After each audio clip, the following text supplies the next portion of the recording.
my god, hi. Okay, first of all, let me start off by saying this is going to be the most difficult and longest and hardest video I've ever had to film, so you're going to have to bear with me. Multiple reasons. Number one being I cannot see out of this eye. I ordered the wrong contact lenses. Well done, Izzy. Coming through her intelligence once again. Second of all, I have just spent the last hour trying to get these in, and this one isn't even in straight. 3, because I'm going to be giving you a lot of information that half of it I don't even remember and have to take notes on because it was such a regular thing for me that it doesn't even seem out of the blue. So basically, Halloween's coming up. I filmed a haul, but she's going to have to wait because Halloween's coming up. That is way more important to me. I decided I'm going to start a little series because I'm a YouTuber now, and I'm going to be talking about my ghost experiences while doing my makeup. Oh my god, I look like a Teletubby.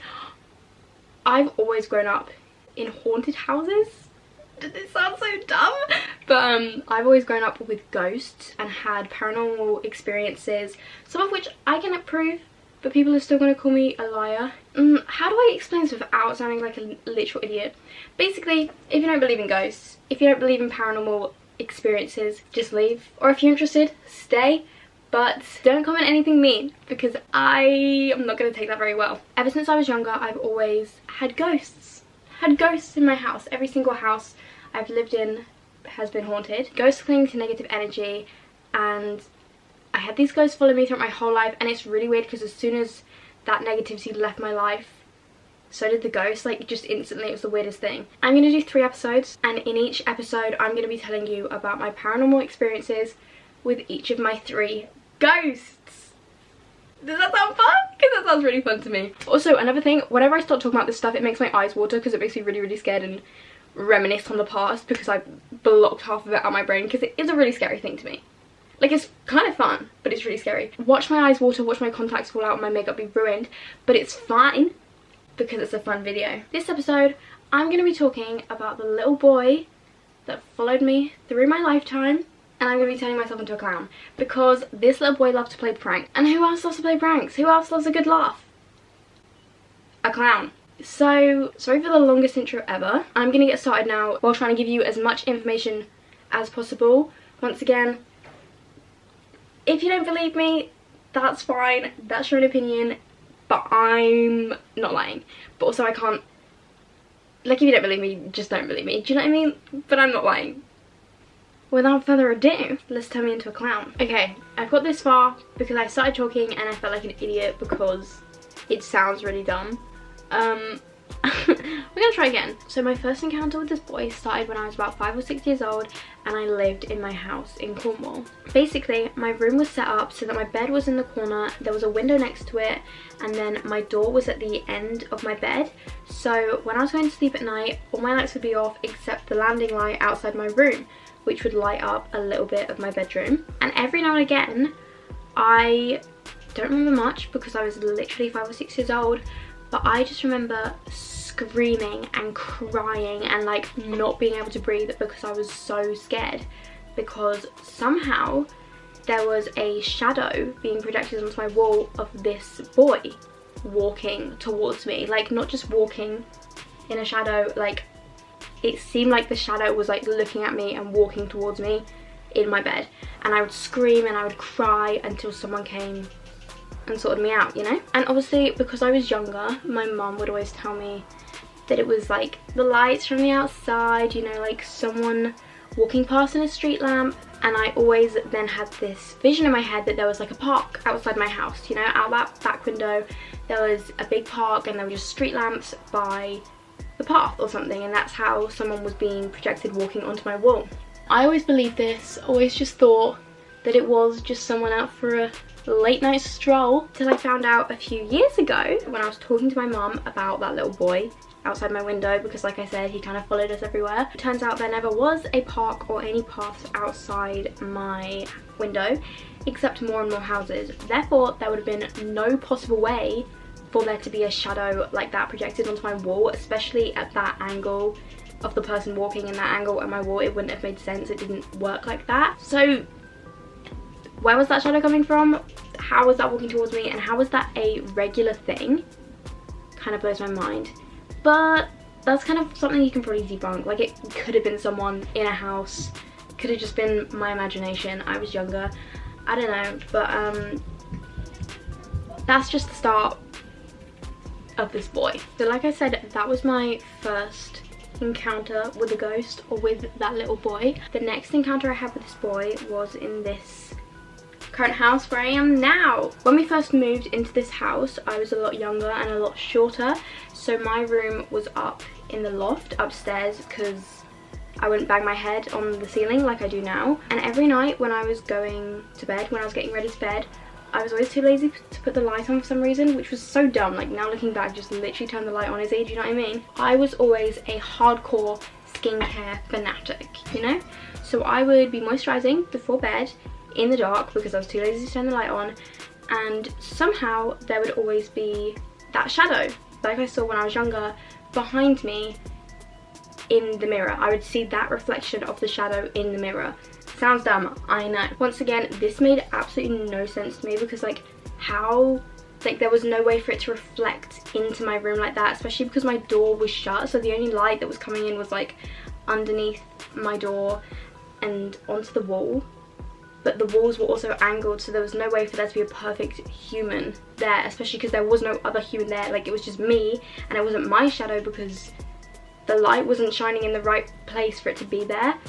So every single night I would see this boy just stood behind me, and occasionally I'd wave at it just because I got so bored of being scared. I don't know, it's such a weird thing. Like, it was happening every night to the point where there was, like, I just couldn't be scared of it anymore. Now, this is already weird to me because, first of all, how do you have a shadow in a dark room, especially one that seems to be hovering off the wall? It didn't really make sense. But also the fact that it was the exact same figure, the exact same height, the exact same shadow as I'd seen a few years before. So that is just the quickest summary of my first couple encounters of this boy, and the only times I ever really saw him.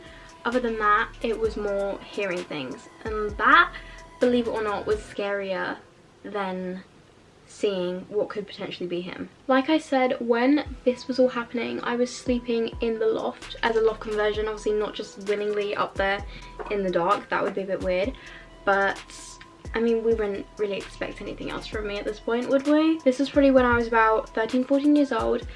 I was falling asleep one night in the dark in the loft, and all of a sudden, right next to my ear, right next to this ear, I felt and heard someone whisper, like in a really heavy whisper way, "Isabel."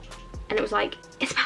Now, if I just heard it, obviously I could have just been hearing things. It was the fact I felt the breath on my ear that literally freaked me out so bad. I literally froze for a minute. I didn't know what to do, and then I like counted down in my head. I got up, I sprinted down my stairs to my mum.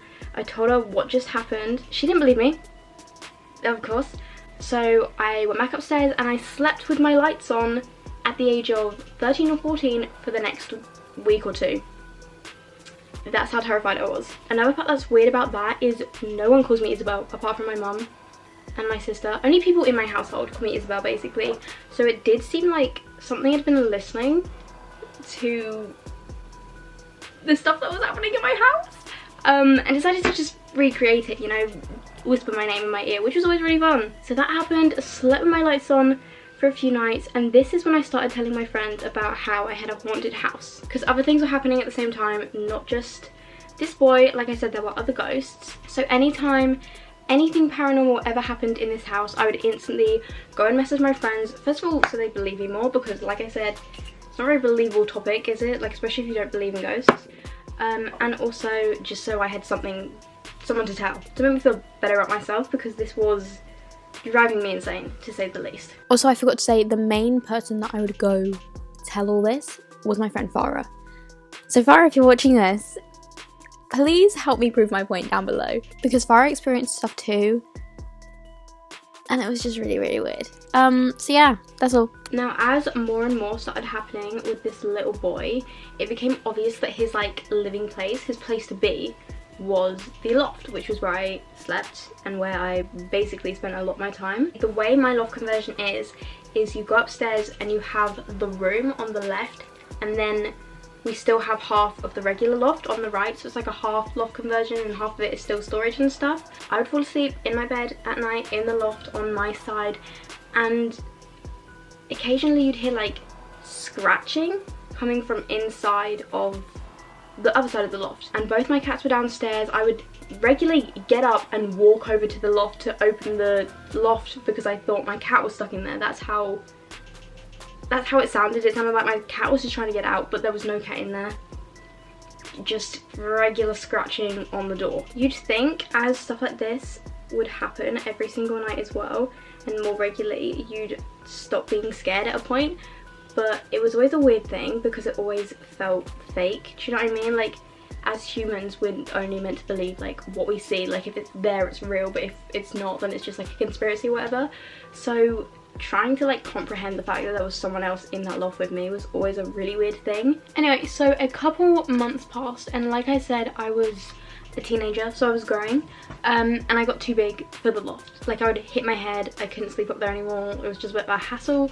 So I ended up swapping rooms with my sister and coming down to this room where I am now, and now my sister is in the loft. Originally it was hard for me to get out of the loft anyway because my sister didn't want to move up there because she'd heard all the scary stuff that I'd been saying and complaining about there being a literal boy in the loft. Talked her into it, we swapped rooms, and this room where I'm in right now, right above me just here, is that half of the loft that wasn't my bedroom. It was closed off, it was storage, and I would be falling asleep at night in my bed right here, and I would hear running upstairs, like footprints, human footprints, just running around in circles. Like I said, ghosts are a weird thing to comprehend, so my mind originally would be like, oh, it's something outside, it's someone out next door, it's someone just running to their car or something, you know? More and more as this happened, it was clear that it was right above me because you could literally track around the ceiling where it was going. It's a really weird thing. So I kind of convinced myself I was insane, you know? Kind of thought I was going crazy, would tell myself that it's my mind playing tricks on me and whatever, until my brother's room, which is next door, is also above this half of the loft, so we're both connected underneath this bit of storage upstairs. And I would go down to him before school and he would just turn to me and go, did you hear the running in the loft last night too?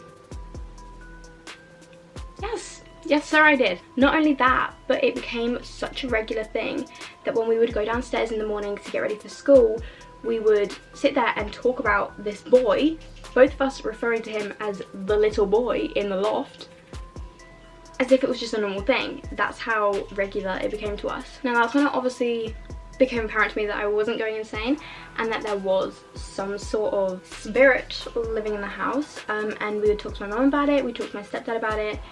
Everyone knew the house was haunted, basically. Every family member that came over who didn't believe in ghosts would leave believing in ghosts because our house was that scary. But to us, it was just our house. So this running in the loft would happen for months and months and months.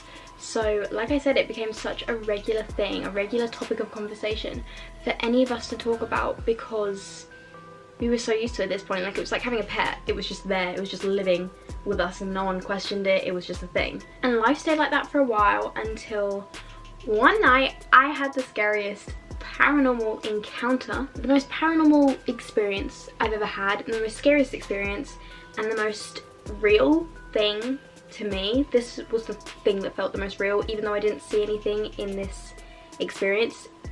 It was terrifying, basically. It was freaking terrifying. About 3 years ago, I was home alone and the rest of my family were down at the cricket club at the bottom of my road. Now, I was sat in the living room and my phone was on charge in my office, which is across the hallway in my house. But you have my living room and then my stairs are just here and then my office is over here. And it was about 9 o'clock at night. Now, this happened before I had dogs, so the only people or living organisms at home at that moment in time was me and my 2 cats.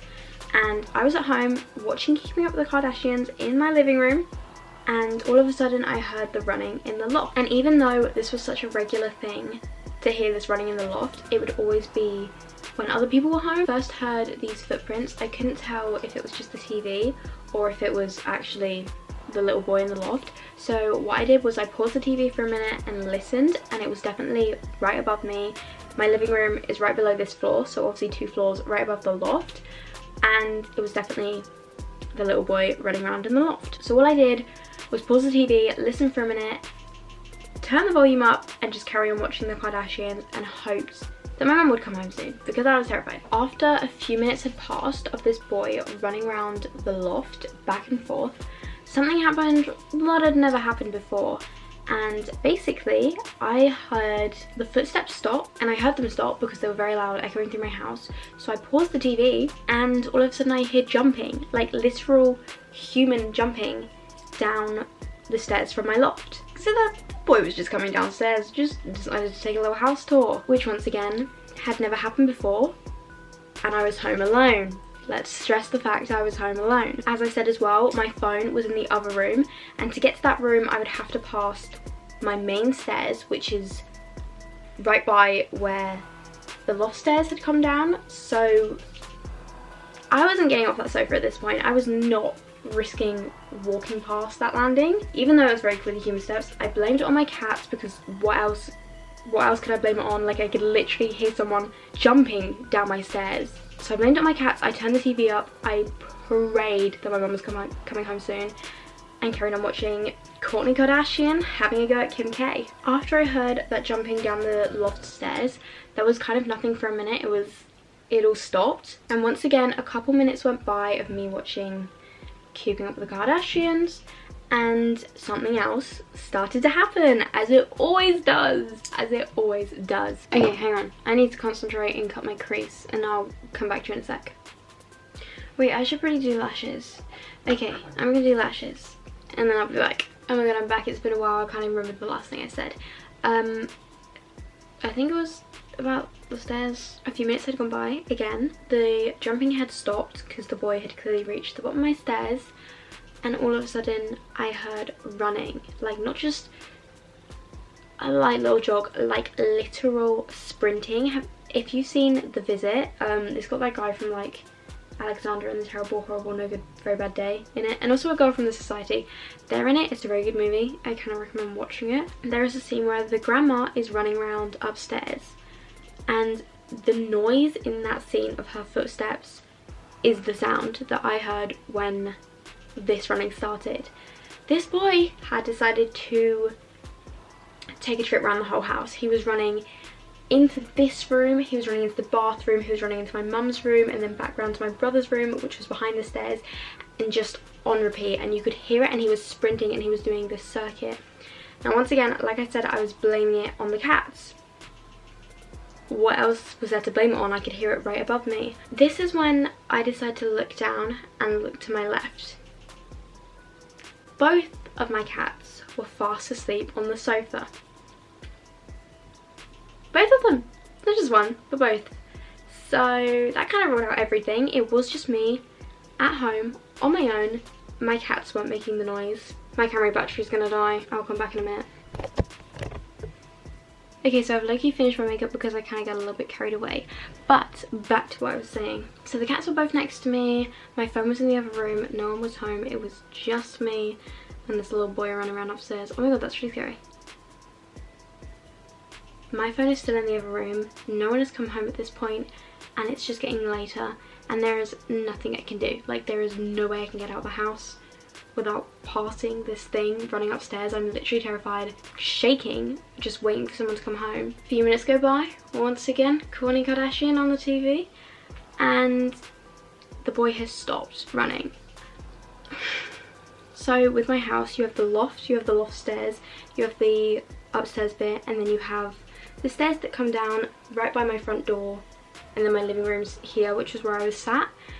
And I know I have 13 stairs, which in itself, a little bit creepy, you know, the number 13, but like, it's just a number, it's fine. This boy has now stopped running, stopped sprinting, and is now jumping down the stairs. The bottom is right outside my living room. So this is where I decided to pause the TV and just count. Instead of paying attention to what was going on the TV or trying to distract myself, I paused the TV and just start counting. He's jumping down at a slow pace, like 1, 2,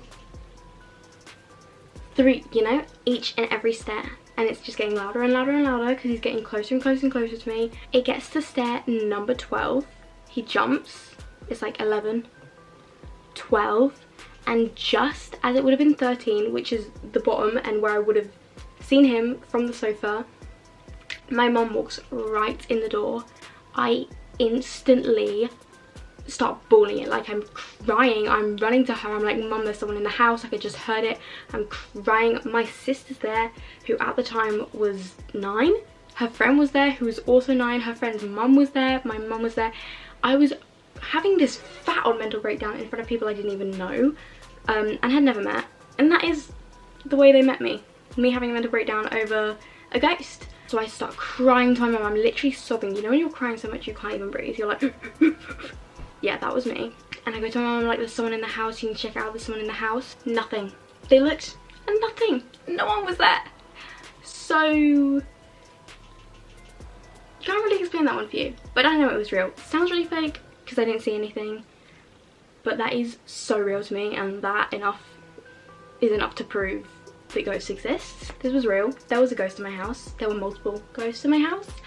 And ever since that day, I've never had a scarier encounter in my entire life. Like I said, no one was home, so no one can even prove this with me, which is the most annoying thing. That is such a weird thing, how no one will ever experience that like I did. I don't know, that's really weird to me. Ever since then, like I said, as soon as the negative energy left my house, the house has been completely clean. As soon as my stepdad left, nothing. So really hoping he took the ghost with him. If you're watching this, let me know. That is the boy who lives in my loft. That is pretty much everything about him. There's literally a million stories, but like I said, this used to be a day-to-day thing. So a lot of the stuff I've just forgotten because it's right back here in my memories that I won't remember, right back in my subconscious. Like I said, no one is gonna know what I saw and like what I felt and like the exact thing, because like there is no proof, which I feel like is the only reason ghosts haven't been proven, is because there is no proof for everyone. Like if one person has proof, like that's not going to spread for everyone because it can seem fake. This is the look I came out with. I do look like a clown, which is great because it was what I was going for. Oh, I need to put my other contact in. Hang on. Oh my god, I got it in. There was doubt for a minute, but I got it in. Anyway, that is everything for this week's video. Thank you so much for watching. If you enjoyed this little scramble of a video, let me know because I do plan on making this a series. Hopefully the next couple will be a bit more organised, a bit more makeup-y. This is the look. I kind of am obsessed with it. The contacts really make it, like, I literally love this so much. But yeah, if you did enjoy, make sure to let me know. Give the video a thumbs up, comment down below, subscribe, you know, all that jazz. All my social medias will be linked down in the description. Make sure to check me out on there. Also, maybe follow me on TikTok, because if I do this on TikTok, it's a lot easier and a lot cooler and quicker to watch and more understandable. Thank you so much for watching, and I'll see you in my next video. Bye. Hey Georgie, it's 11:30. Whoa, I have to get up in 6 hours. Yeah. Busy to the sun, she a freak. Coroni in a pot, that's a wet. That's a wet. Like it felt, oh, this is so dumb. I feel so stupid. I'm literally on the verge of fucking mental breakdown, I'm not gonna lie. This is not okay. Why is this not blending?